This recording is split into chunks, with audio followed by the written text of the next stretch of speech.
عشان أقنع الشباب اللي بيتفرّجوا عليّا إن يا حبيبي ما حدّش بيحب يورّيك المعاناة، الناس كلّها بتطلع قدّام الكاميرا تبيّن لك النجاحات والإنجازات اللي هم وصلوا لها، وعمرك نادرًا جدًا ما هتلاقي حد زي كده بيتكلّم عن المعاناة واليأس اللي هو فيه، وإن يا جماعة أنا صاحي النهارده مكتئب وعلى آخري، يا عم ده مستر مشاهد هيدّينا طاقة سلبية، نقفل الفيديو ما نتفرّجش عليه. دايمًا لمّا باتناقش مع أصحابي الشباب اللي زيي في نفس جيلي يعني، عن موضوع مهم جدًا ألا وهو الاكتئاب واليأس والحاجات اللي شبهها بقى زي الخنقة وفقدان الشغف والحاجات دي كلّها، باطلع في الآخر من الحوار يعني بإن دي أزمة نفسية موجودة في أغلب شباب الجيل ده، ويمكن أنت بتعاني منها وكلّنا بنعاني منها، وعشان كده أنا حابب أدردش فيها يعني النهارده معاك في كام دقيقة كده، لإن أنا تقريبًا كل أسبوع باعاني منها يعني. حابب أتكلم معاك عن يومي النهارده إني اشتغلت رغم إن أنا كنت مُحطّم نفسيًا، وأنا مش جاي أحكي لك تفاصيل يومي وأقول لك يومياتي إيه، أنا مش باتكلم في الحاجات دي ولا هاضيّع لك وقتك، أنا هاتكلم معاك في نقطة أو مشكلة وإن شاء الله نحاول نلاقي العلاج مع بعض.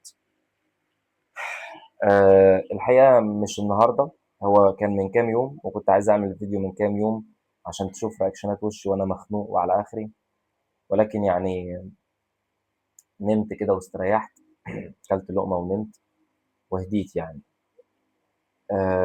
الحالة اللي بتيجي لكل الشباب في الجيل ده وأزمة كبيرة ومشكلة كبيرة إنه تلاقي كل كام يوم، كل أسبوع، كل شهر، لازم كل إنسان يعدّي عليها كل فترة، هي حالة من الخنقة واليأس والاستسلام و وفقدان الشغف و ومش قادر أكمّل بقى ولا قادر أشتغل ولا قادر أذاكر ولا قادر أعمل أي حاجة. إيه المشكلة؟ اليوم اللي باكلّمك عليه ده من كام يوم صحيت أنا حرفيًا فاقد طاقتي، ما عنديش طاقة، مش عايز أذاكر، مش عايز أشتغل، قرفان، تعبان، همدان، قُل كل اللي تقوله، يأسان، مكتئب، أي حاجة تيجي في بالك. كمية مشاعر كده ملخبطة، بركان مشاعر، بركان مشاعر. ومع ذلك لقيت نفسي صحيت، فطرت، وقفت في الشباك شوية، شربت كوباية شاي وفتحت اللابتوب وبدأت أشتغل.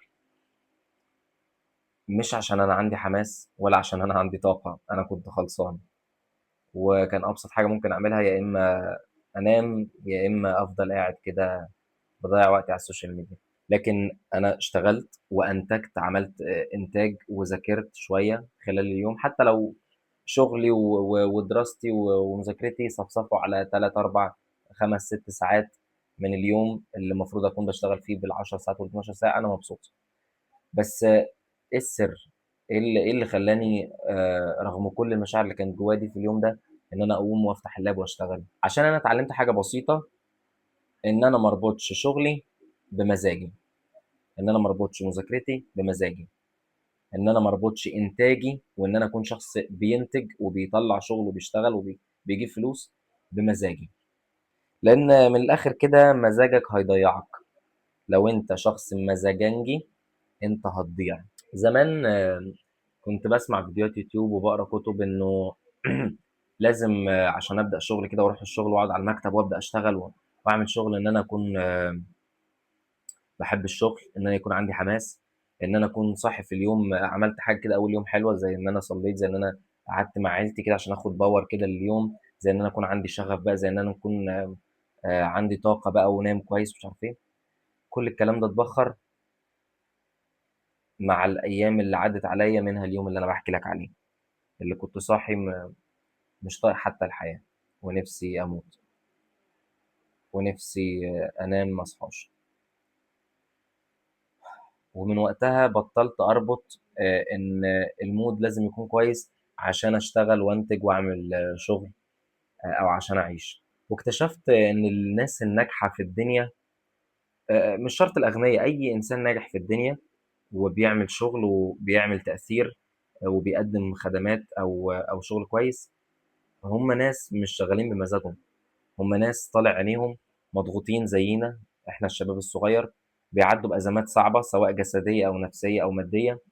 آه، مش كل يوم بيصحوا فيه بيبقوا عايزين يشتغلوا ويعملوا شغل يعني ويذاكروا ويجتهدوا، بيعدوا بنفس الإحساس اللي إحنا بنعدي بيه. لكن إيه اللي بيخليهم ينجحوا؟ إنهم بيقرروا إن هم هيشتغلوا، سواء مزاجي حلو أو مش حلو، سواء أنا رايق أو مش رايق، سواء عندي مشاكل أو ما عنديش مشاكل، ولكن هو قرر إن الشغل ملوش دعوة بكل الكلام ده، أنا هقعد أشتغل وهعمل اللي عليا في الثمان ساعات شغل واركن بقى كل حاجة على جنب بقى، موبايلي وهمومي ومشاكلي وحالتي وكل الكلام ده، واشرب كوباية شاي كده ايه عشان اروق دماغي. وصدقوني يا جماعة انا مش انا بتكلم معاك عشان اعرفك ان الوهم اللي انت عايش فيه على السوشيال ميديا، صدقني ده مش كله حقيقي. مش هقول لك ده كذب، ولكن في نسبة خطأ او في نسبة واقعية ونسبة تانية مش حقيقية. وعلى فكرة الاي اي او الذكاء الاصطناعي هو بيعمل كده. يعني انا بعلم الاولاد ان لما الآلة او الكمبيوتر او الاي اي يشوف مثلا طماطمايه، هو ما بيقولش ان دي طماطمايه، انت كعقلك البشري الصوره بتعدي على عينيك تدخل لمخك تقول ان دي طماطمايه 100%، دي طماطمايه خلاص ما فيهاش نقاش. حتى لو شفتها من على بعد اميال يعني. لكن الاي اي بيعمل ايه؟ بيشوف ان دي طماطمايه، بيقول ان هي مثلا ممكن تكون 84% طماطمايه ومش عارف 15% مش عارف خوخه و1% مش عارف حاجه ثالثه. طبيعي لان الاي اي بياخد الحاجات بنسب. نفس الكلام كل اللي انت بتشوفه على السوشيال ميديا هي نسبة وتناسب. في حاجات واقعية بنسبة 50% 70%، في حاجات فيك بنسبة كبيرة، مش كله صح. انا عايز اقول ايه من النقطة دي؟ ان انت ليه بتعدي بفترات الاكتئاب والحاجات الوحشة دي؟ عشان حضرتك شايف ان كل الناس حواليك طبيعية وكل الناس فرحانة وكل الناس مبسوطة وكل الناس بتخرج وتتفسح وتروح وتيجي وتروح اي مول في مصر تلاقيه زحمة والناس كلها داخلة على السينما ومش عارف. الحقيقة إن دي نسبة لا تتعدى الواحد 2% من البشر اللي احنا عايشين وسطيهم. يعني مصر اللي فيها 110 مليون، أكاد أجزم لك إن 10 مليون بس منهم اللي هم أقل من 10% بيستمتعوا وبيخرجوا كل أسبوع وبيتبسطوا. كل الناس عندها همومها، كل الناس عندها مشاكل، كل الناس عندها بلاوي سودة، صدقني كل الناس مديونة، كل الناس تعبانة، كل الناس بتعاني، كل الناس بتتعب، كل الناس بتنزل تشتغل بالرغم إن هي مش طايقة نفسها. انت شايف صورة على السوشيال ميديا وهمية بتصدر لك ان الحياة وردية وجميلة. الحياة حلوة بس فيها تعب، وده الطبيعي، والإنسان اتخلق عشان يتعب ويتبسط ويعيش حياته، بس هيتعب. الدنيا ما فيهاش راحة، ده معروف. الراحة ياما ضيعت ناس، المزاج ياما ودى ناس في داهية. فانت لما بتشوف الصور الحلوة الجميلة على السوشيال ميديا دي والنجاحات ومين اشترى عربية ومين عمل كام مليون ومش عارف ايه، انت بتحبط، بتقارن نفسك غصب عنك حتى لو انت مش عايز تقارن نفسك، بس انت بتقول الناس كلها حلوه اهي، امال انا ليه عندي اكتئاب؟ امال انا ليه مضغوط؟ امال انا ليه عندي امتحانات؟ امال انا ليه اللي مصبرني على الدراسه والهم؟ امال انا ليه دخلت جامعه وبقى لي 4 سنين بشتغل؟ ما انا اخرج زي صاحبي ده اللي واخد اعداديه اشتغل واجيب ملايين. لا، مش كله حقيقي. صدقني اغلب اللي انت بتشوفه ده unreal، فيك، مش حقيقي. وصدقني انا عايز احاول على قد ما اقدر اتكلم عن المعاناه، يعني حتى لو بشكل شخصي اتكلم عن معاناتي ومشاكلي والحاجات والتحديات اللي انا بقابلها، عشان اقنع الشباب اللي بيتفرجوا عليا ان يا حبيبي محدش بيحب يوريك المعاناة. الناس كلها بتطلع قدام الكاميرا تبين لك النجاحات والانجازات اللي هم وصلوا لها، وعمرك نادرا جدا ما هتلاقي حد زي كده بيتكلم عن المعاناة واليأس اللي هو فيه، وان يا جماعة انا صاحي النهارده مكتئب وعلى اخري، يا عم ده مستر بشوية يدينا طاقة سلبية نقفل الفيديو ما نتفرجش عليه. الناس ما بتنزلش الفيديوهات دي عشان هي عارفة ان هي الفيديوهات دي مش هتجيب لها ارباح، ده ممكن تخليها تخسر ناس. بس انا بتكلم في الحاجات دي وهتكلم فيها، يمكن ده اول فيديو اتكلم فيه ان انا مخنوق ومتضايق، ولكن الفيديوهات الجايه هيبقى فيها فيديوهات انه انا مخنوق تعبان زهقان ملان عندي مشاكل عندي تحديات، قابلني كذا وما عرفتش احله، فشلت في كذا، اخفقت في كذا، عشان أعلّمك إن مش كل حاجة هتنجح فيها من أول مرّة، الحياة صعبة، الحياة محتاجة معافرة، الحياة محتاجة تحاول مرّة و2 و10 و100 و1000 زي عمنا إديسون. والموضوع ما بينجحش من أول مرّة، والناس اللي بتطلع تقول لك من أول مرّة إن أنا نجحت، دي صدّقني يا إمّا بتكدب عليك، يا إمّا حاولت كتير جدًا، يا إمّا بتمثّل ببساطة شديدة. ما هو أنا كل مرّة أقف قدّام الكاميرا أنا ما بابقاش مبسوط، أنا ما بابقاش فرحان، أنا ما بابقاش لسه جاي من فيلم سينما. يعني أنا دلوقتي قاعد أصور لك وأنا متضايق وحزين وباحكي لك عن اكتئابي وتعبي، ارجع لأي فيديو تاني أنا عملته سواء فيديو طولي أو بالعرض، هتلاقيني باتكلم بحماس وبطاقة وباتكلم. أنت عارف إن أنا في اليوم ده كنت مبسوط؟ بنسبة كبيرة لأ. أنا باقول لك أنا تقريبًا كل أسبوع لازم يعدّي عليّا يوم أو يومين كده اكتئاب وحاجة نكد. مع ذلك باقوم أشتغل، أفتح اللابتوب أشتغل، أفتح الكاميرا وأبدأ أعمل setup للlocation أو للإستوديو وأبدأ أصوّر وأنا مخنوق وتعبان، وباضطر أمثّل قدّامك. أنا باعترف لك وباضطر أمثّل قدّامك إن أنا مبسوط وهي ويالّا ومش عارف إيه، و1، 2، 3 وشُفت وحصل إيه وكان يومين، عشان أصوّر فيديو يوتيوب اللي الناس بتشوفه بتقول إيه ده! مستر بشوي مبسوط وفرحان وبيحكي لنا معلومات وبيفيدنا ومش عارف إيه، في حين إن مستر بشوي ممكن يكون كان بيعيّط قبلها يعني، فاهم؟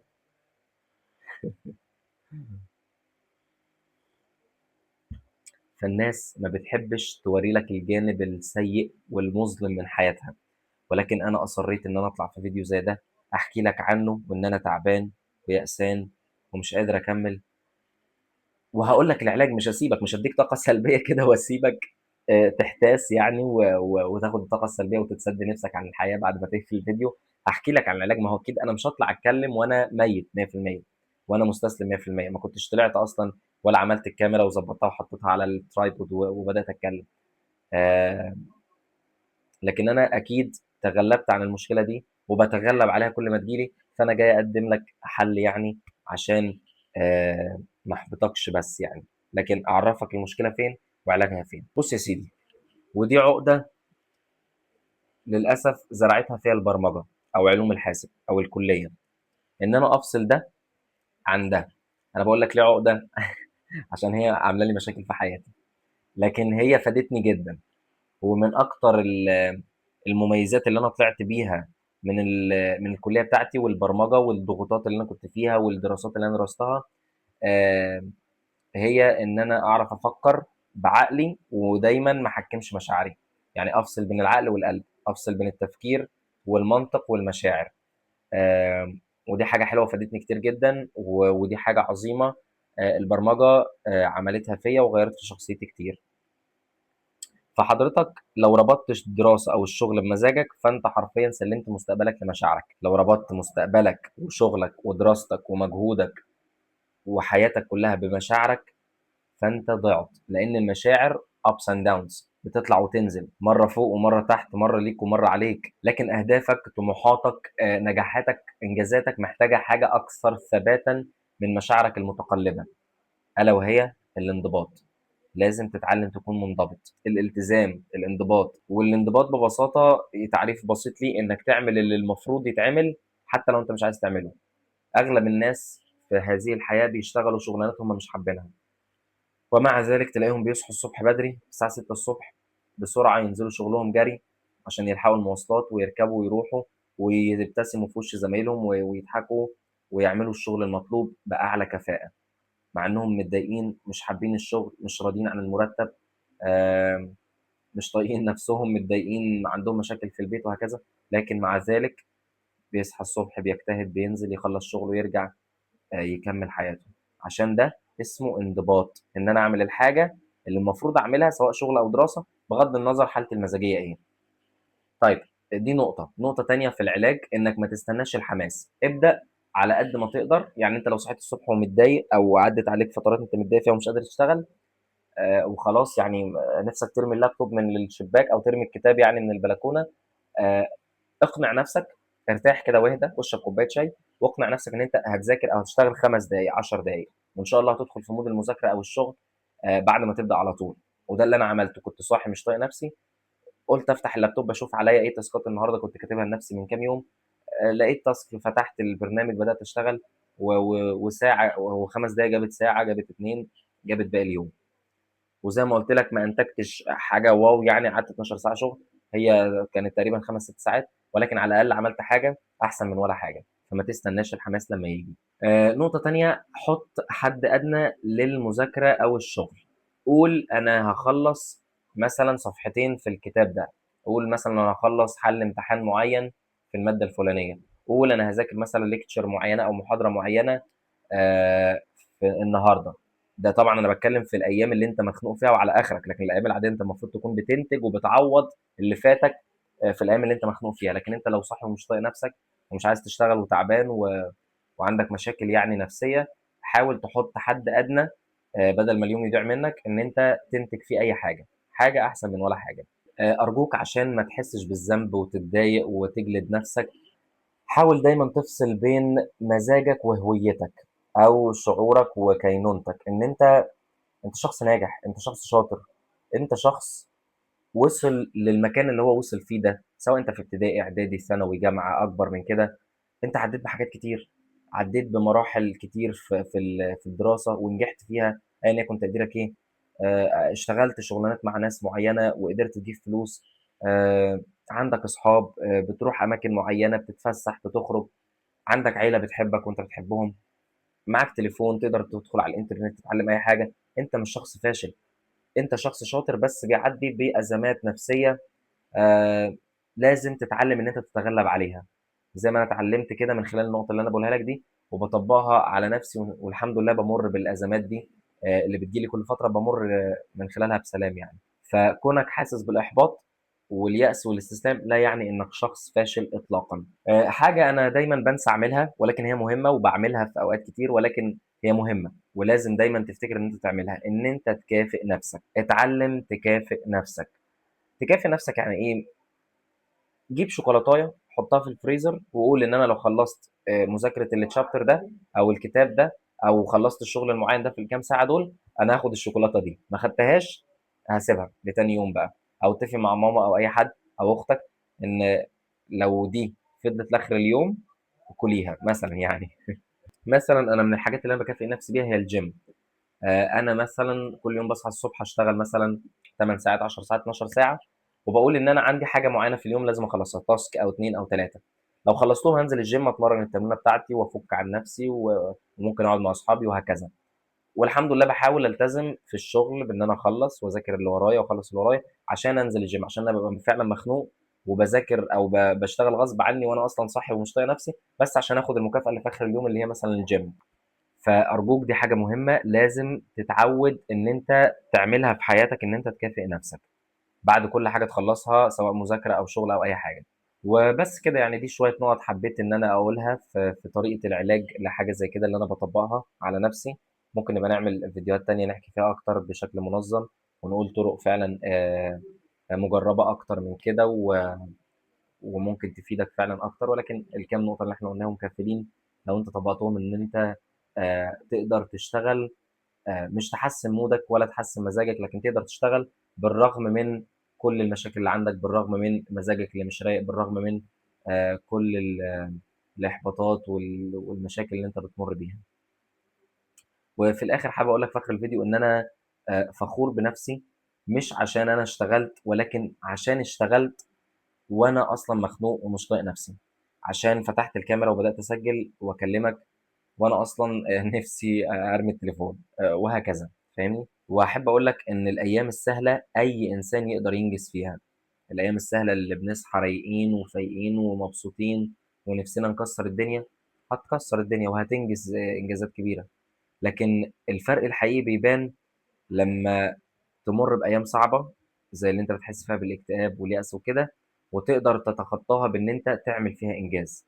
إنجاز بيصنع وبيبني شخصيتك فعلًا. وفي نهاية الفيديو شاركني رأيك في comment كام مرّة عدِّت عليك مشاعر الاكتئاب واليأس وإن أنت تبقى صاحي بقى مش عايز تروح الدروس أو المدرسة أو تروح الكلية أو تشتغل، وقُل لي إزاي تغلّبت على حاجة زي كده، لو عندك حلول تانية غير اللي إحنا قُلناها شاركنا بقى في comment عشان باقي الناس تستفاد، وإن شاء الله أشوفك على خير الفيديو الجاي، وما تنساش بقى like share subscribe وأشوفك الفيديو الجاي.